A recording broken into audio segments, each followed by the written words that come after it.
अगर हर साल 9 लाख करोड़ रुपए का सामान अमेरिका से ही खरीदना था तो मेक इन इंडिया क्या पूरे देश को बेवकूफ बनाने के लिए लाए थे? सारा माल अगर अमेरिका से ही खरीदा जाएगा तो भारत के निर्माता क्या घास छीलेंगे? देश के मजदूर क्या भूखे मरेंगे?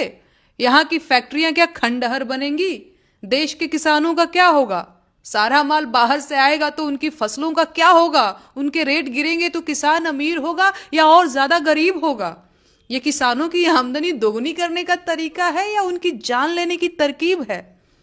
कहीं ये जानबूझकर खेती को और ज्यादा घाटे का सौदा बनाने का षड्यंत्र तो नहीं है? कहीं ये किसानों पर खेती छोड़ने का दबाव बनाने की तैयारी तो नहीं है? किसान खेती छोड़ेगा तो खेत बेचेगा, किसान खेत बेचेगा तो उसे खरीदेगा कौन?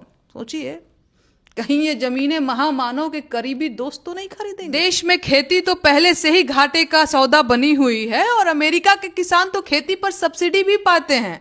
क्या भारत के किसान उनसे मुकाबला कर पाएंगे? मुकाबला कर पाए या ना कर पाए, सरकार ने तो मुकाबले का आयोजन कर दिया। देश का किसान जरूरत के समय पर खाद नहीं पा पाता, तैयार फसल का सही रेट नहीं पाता, कभी बिचौलिए का शोषण झेलता है तो कभी अपनी तैयार फसल को आग लगा देता है तो कभी सड़क पर फेंक देता है। क्या ये ट्रेड डील उसके ऊपर अत्याचार नहीं है? अगर ये बात मुझ जैसी सामान्य लड़की को समझ आ सकती है तो क्या सरकार में बैठे लोग घास खाते हैं? गांजा पीकर डील करने गए थे क्या? आखिर ऐसी क्या मजबूरी आ गई थी भाई?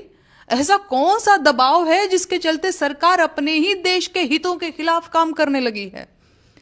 आजादी के बाद देश को आत्मनिर्भर बनाने के लिए हरित क्रांति क्या इसी दिन के लिए लाई गई थी?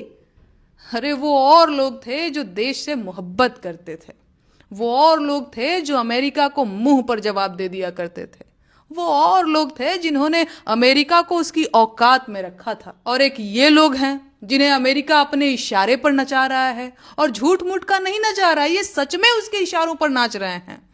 भारत कहां से तेल खरीदेगा ये अमेरिका बताएगा। लानत है। अरे हिम्मत नहीं है इन लोगों में, दम नहीं है इनमें, क्योंकि इनमें नैतिक साहस नहीं है। डरपोक हैं ये लोग जो अमेरिका के आगे घुटने टेक रहे हैं। इनके दलाल इनका चाहे जितना गुणगान कर लें, आज देश इनकी कायरता से दुखी है।